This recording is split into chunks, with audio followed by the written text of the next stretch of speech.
ప్రజా సమస్యలను చర్చించేందుకు ఎక్కడైనా జగన్ అసెంబ్లీకి రావాలని టీడీపీ నేతలు సూచించారు. ప్రతిపక్ష హోదా ఇస్తేనే వస్తా అని చిన్నపిల్లాడిలా మారం చేయడం సరికాదన్నారు. ఏ సభ్యుడికి ఎంత సమయం మాట్లాడే అవకాశం ఇవ్వాలనేది బీఏసీలో చర్చించి పార్టీల బలాబలాల ఆధారంగా నిర్ణయం తీసుకుంటారని అన్నారు డిప్యూటీ స్పీకర్ రఘురామకృష్ణరాజు.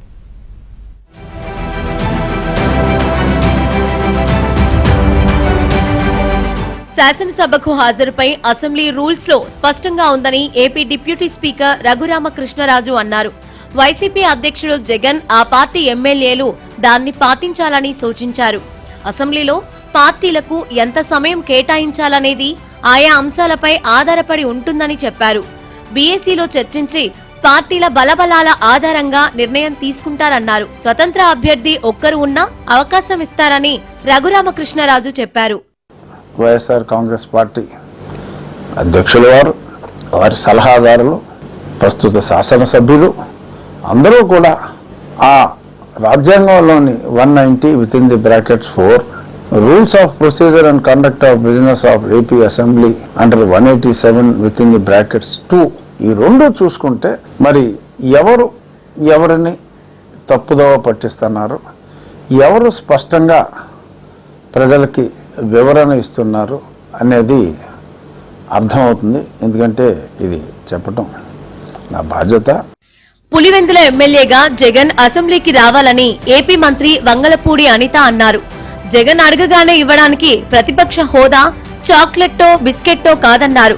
ప్రజా సమస్యలు చర్చించడానికి అసెంబ్లీ ఒక మంచి వేదిక అని, జగన్ అసెంబ్లీకి రాకపోయినా ఆ పార్టీ ఎమ్మెల్యేలను అసెంబ్లీకి పంపాలని కోరారు. 11 మంది వైసీపీ ఎమ్మెల్యేలు రాజీనామా చేసి వెళ్తే నష్టమేమీ లేదని మంత్రి అనిత స్పష్టం చేశారు. నీకు ప్రతిపక్ష హోదాకి ఇచ్చేటువంటి సీట్లు నీకు రాలేదు కాబట్టి నువ్వు మామూలుగా ఒక పులివెందుల ఎమ్మెల్యేగానే రావాలి. కానీ ఈ రోజు నాకు ప్రతిపక్ష హోదా కావాలి అని చెప్పి చిన్నపిల్లలు మారం చేసినట్టు మారం చేస్తే అదేమి చాక్లెట్ కాదు, బిస్కెట్ కాదు, గట్టిగా అరిచి గీపన్నాడు కదా చేతిలో పెట్టేదానికి. నీకు నిజంగా చిత్తశుద్ధి ఉంటే మిగతా ఎమ్మెల్యేలు పంపించు. నీకు కదా ప్రతిపక్ష హోదా కావాలి. నీకు ప్రతిపక్ష హోదా ఇవ్వలేదని చెప్పి మిగతా ఎమ్మెల్యేలందరినీ కూడా నీ ఇంట్లో నీ దగ్గర కూర్చోబెట్టుకుని నీ ఇంట్లో కూర్చోబెట్టుకుని మాట్లాడుకోవాల్సిన అవసరం లేదు కదా. మిగతా వాళ్ళైనా పంపించు ఎమ్మెల్యేలని, వాళ్ళకి ఇవ్వాల్సిన టైం వాళ్ళకి ఇస్తారు కదా.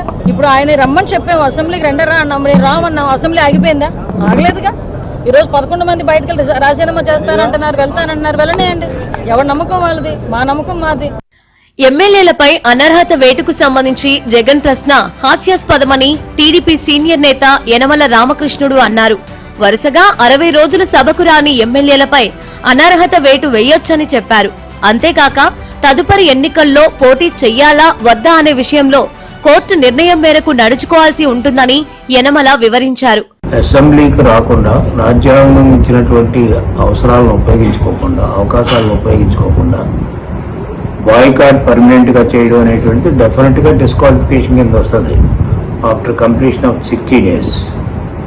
అదేవిధంగా రెండవది ఆర్టికల్ 194లో చాలా స్పష్టంగా consecutive absent without permission of the house 60 రోజులు కానీ ఉంటే అది డిస్క్వాలిఫికేషన్ కింద వస్తుంది. 2 రకాలుగా, ఒకటి ఓత్ వయలేట్ చేసినందుకు, రెండోది ఈయన పర్మనెంట్ బాయ్కాట్ చేస్తారని అనౌన్స్మెంట్ చేశారు. ఆ విధంగా బాయ్కాట్ చేసింది 60 రోజులు పూర్తయితే డెఫినెట్గా డిస్క్వాలిఫికేషన్ అట్రాక్ట్ అవుతుంది. ఇంకా ఉన్నటువంటి ప్రశ్న ఏంటంటే దీని కింద ఏదైతే డిస్క్వాలిఫికేషన్ 194 కింద అయ్యారో, అయిన తర్వాత అసలు దీన్ని పర్మనెంట్గా రేపు ఎలక్షన్స్లో పోటీ చేయవచ్చా లేదా అనేటువంటిదే ఇంకా పూర్తిగా ఎగ్జామిన్ చేయవలసినటువంటి అవుతుంది. It has to be decide by the court of law. ప్రజా సమస్యలను చర్చించేందుకు మంచి వేదిక అయిన అసెంబ్లీకి రావాలని టీడీపీ నేతలు జగన్ కు హితవు పలికారు.